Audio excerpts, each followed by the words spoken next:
Hello everyone, আমি হলাম পূজা আর আমার নতুন একটা ভিডিওতে তোমাদের আরও একবার ওয়েলকাম। আজকে বেরিয়ে হয়তো আমি ভুলই করে ফেলেছি, কারণটা তোমাদেরকে বলছি, তো ভিডিওটা দেখতে থাকো। বর্ষা বর্ষা ওয়েদারে তো একদমই ভালো লাগছে না, না বাইরে বেরোতে ভালো লাগছে না ঘরে থাকতে ভালো লাগছে।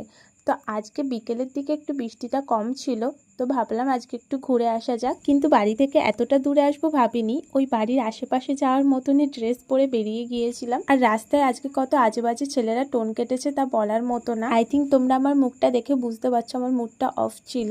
এক্সপেকটেশন অন্যরকম নিয়ে বেরিয়েছিলাম, বাট বেরিয়ে মনটা খারাপ হয়ে গেল। তো তারপরে নিজে মুভ অন করে গেলাম, কারণ এইসব আজে বাজে ছেলেদের কথায় পাত্তা দিয়ে লাভ নেই। ওখানে তো বেশিক্ষণ থাকা হয়নি, ওই 20-25 মিনিট মতো ছিলাম। আর বাড়ি ফেরার সময় কিন্তু ভালোই বৃষ্টি হচ্ছিল। তো গিয়েছিলাম ওখান থেকে মিষ্টি আনতে পুজোর জন্য, আর পুজোর জন্য মিষ্টি আনতে গিয়ে আমিও তো মিষ্টি খেলাম। আর আজকে প্রথমবার ছানার জিলিপি খেয়েছিলাম। আর বাড়ি আসতে আসতে তো প্রায় ভিজে গিয়েছি। তো আজকের ভিডিওটা এখানেই শেষ।